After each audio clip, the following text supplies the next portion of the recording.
Trading হারাম নাকি হালাল এটা ডিপেন্ড করে আপনার মাইন্ডসেটের উপরে। পর্ন দেখা হারাম নাকি হালাল, নেশা করা হারাম নাকি হালাল। যদি আপনি একটা জিনিসকে হারাম প্রমাণ করতে চান সেটার অনেক ওয়ে আছে, আর যদি একটা জিনিসকে হালাল প্রমাণ করতে চান সেটার অনেক ওয়ে আছে। দিন শেষে জাস্ট একটা হালাল কাজ পাওয়া যাবে, সেটা হচ্ছে রাস্তায় ইট ভাঙা। ট্রেডিং হারাম নাকি হালাল, আজকের এই ভিডিওটা যদি আপনি সম্পূর্ণ দেখেন আপনার মনে আর কোনো দ্বিধা থাকবে না।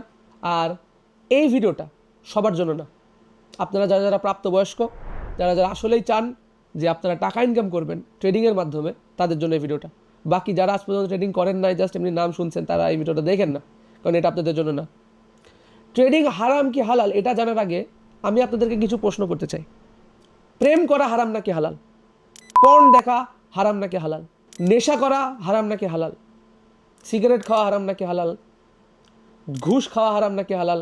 এরকম বিভিন্ন রকমের প্রশ্ন আমার আপনাদের জন্য আছে। আমি জানি যে আমি যে প্রশ্নগুলো করছি এগুলো সবই আপনি জানেন যে হারাম, কিন্তু তাই বলে কি এগুলো আপনারা বাদ দিছেন? এগুলো কি আপনারা করেন না? ডেফিনেটলি করেন, কিন্তু সেই সময় আপনাদের মনে এই প্রশ্নটা কোনোদিন আসে না। জাতিগতভাবে আমরা বাঙালি, আর ধর্মগতভাবে আমরা বেশিরভাগই মুসলমান। আমাদের কালচার আমাদের ধর্মকে অনেক সময় ডমিনেট করে। যেমন আমরা ইসলামের সম্পূর্ণ অংশ কোনোদিনও পালন করি না, আমরা ধর্মের সেই অংশটুকু পালন করি যে অংশটুকু আমাদের ভালো লাগে, আর এটা আমি সারা জীবন দেখে আসছি। আমার প্রশ্ন, যখন আপনি একটা লেজিটিমেট ওয়েতে টাকা কামাবেন তখন আপনার মাথার ভিতরে এই প্রশ্নটা আসবে কেন যেটা হারাম নাকি হালাল? একটা ব্যাপার বলে দিই, সরকারি চাকরি করা হারাম নাকি হালাল? ব্যাংকে চাকরি করা হারাম নাকি হালাল? উকালতি করা হারাম নাকি হালাল?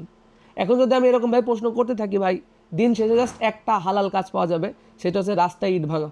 আর যদি আপনার একদম পিওর হালাল কাজ করতে হয়, যেটা কিনা আপনি সবভাবেই দেখতেছেন যে হ্যাঁ, তাহলে আপনি রাস্তায় ইট ভেঙে খান, আমার এতে কোনো আপত্তি নেই।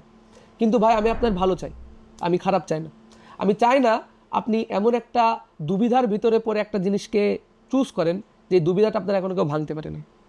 সাপোজ আমি যদি আপনাকে অপশন দিই, সরকারি চাকরি যদি আপনি ভালোভাবে করতে পারেন সেটা হালাল, কিন্তু যদি আপনি ঘুষ খাওয়া শুরু করেন সে হালাল চাকরি কিন্তু হারাম হয়ে যাবে। ঠিক একইভাবে ট্রেডিং হারাম নাকি হালাল এটা ডিপেন্ড করে আপনার মাইন্ডসেটের উপরে। যদি আপনার মাইন্ডসেটই হারাম হয়ে থাকে তাহলে আপনি যেমনি ট্রেডিং করেন সেটা হারামই হবে। আপনার মাইন্ডসেটই যদি হালাল হয়ে থাকে তাহলে আপনি যেমনি ট্রেডিং করেন সেটা হালাল হয়ে যাবে। কেমনে? সাপোজ আপনারা যারা আমাদের ভিডিও দেখেন, বিশেষ করে আমার ভিডিও দেখেন, আমি বাইনারি শিখাও অথবা ফরেক্স যাই শিখাই, আমি প্রতিটা রিজন এক্সপ্লেন করি। আমি একটা স্ট্রাকচার্ড মেথড আপনাদেরকে শেখাই, যে মেথডের মাধ্যমে আপনারা সেই স্ট্রাকচারটাকে বারবার রিপিট করতে পারবেন, একটা প্র্যাকটিক্যাল উইন রেট আনতে পারবেন, এটা প্রতিবার ইউজ করা যাবে, আর সেটার উপর ভিত্তি করে আপনি প্রফিট করতে পারবেন। এখানে আপনি আপনার নিজের বুদ্ধিমত্তা আর একটা স্ট্রাকচার ম্যানেজমেন্ট তৈরি করে প্রফিট করতেছেন, টাকা কামাইতেছেন। আর এই জিনিসটা হারাম বলে আমি পার্সোনালি মনে করি না।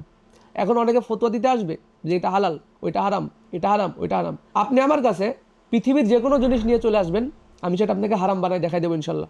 এর কারণ কি? কারণ যদি আপনি একটা জিনিসকে হারাম প্রমাণ করতে চান সেটার অনেক ওয়ে আছে, আর যদি একটা জিনিসকে হালাল প্রমাণ করতে চান সেটার অনেক ওয়ে আছে।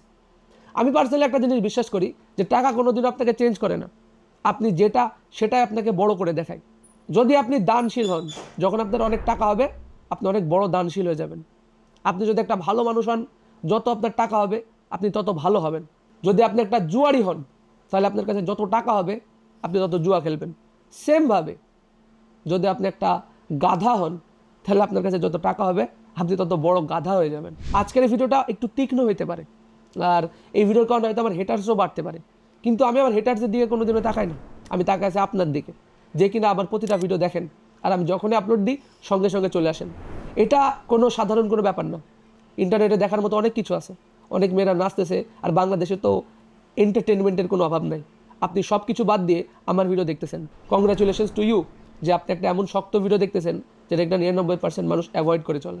সো হ্যাঁ, আমার কাছে ট্রেডিং হালাল, কারণ আমি হালাল মাইন্ডসেটে ট্রেডিং করি। আর আপনি যদি বলেন যে ভাই ফরেক্স ট্রেডিং হালাল, বাইনারি ট্রেডিং হারাম, আমি ফরেক্স ট্রেডিং হারাম এটাও প্রমাণ করে দিতে পারবো, ফরেক্সও হারাম প্রমাণ করে দিতে পারবো, বাইনারিও হারাম প্রমাণ করে দিতে পারবো। ওই যে বলেন না স্টক ট্রেডিং, ক্রিপ্টোতে আমি একটা স্টক কিনেন, আপনার হাতে কিছু আসে, সে পণ্য কোথায় থাকে, সে পণ্য কীভাবে আপনি সেল করেন, স্টক ট্রেডিংও আমি হারাম করে দিতে পারবো। সবই আমি হারাম প্রমাণ করতে পারবো, আবার সবই আমি হালাল প্রমাণ করতে পারবো। সো এখানে ব্যাপার কোনোদিনও প্রমাণ করার নাই, এখানে ব্যাপার হচ্ছে আপনার মন মানসিকতা। আপনার মন মানসিকতা যদি হারাম মেন্টালিটি হয়, আপনি বললাম যেটা, যদি আপনার মেন্টালিটি হারামের মতো হয় ট্রেডিং হারাম আপনার জন্য, আর যদি আপনার মেন্টালিটি হালাল হয় তাহলে ট্রেডিং হালাল আপনার জন্য। আর আমি যতদূর বুঝতে পারছি আপনি আমার ভিডিও দেখতেছেন, সো আপনার জন্য ট্রেডিং হারাম না, এটা নিয়ে কোনোদিনও টেনশন নেবেন না। আপনি একটা জিনিস শিখেন, সেটাতে নিজের সময় ইনভেস্ট করেন, একটা স্ট্র্যাটেজি ক্রিয়েট করেন, অথবা যেই স্ট্র্যাটেজি প্রফিটেবল সেই স্ট্র্যাটেজিতে শিফট হন। ইনশাল্লাহ আপনি যা টাকা ইনকাম করবেন মনের ভিতরে অবশ্যই একটা শান্তি পাবেন। আর হ্যাঁ, এই ভিডিওটা অনেক অনেক অনেক ইম্পর্টেন্ট ছিল। আমি চাতাম যে একটা চ্যানেলে এরকম ভিডিও থাকুক যেখানে আমার ভাই ব্রাদাররা যে প্রশ্নগুলো করে সে প্রশ্নের একটা উত্তর দিই। সো আসসালামু আলাইকুম সকলকে, আশা করি ভালো থাকবেন।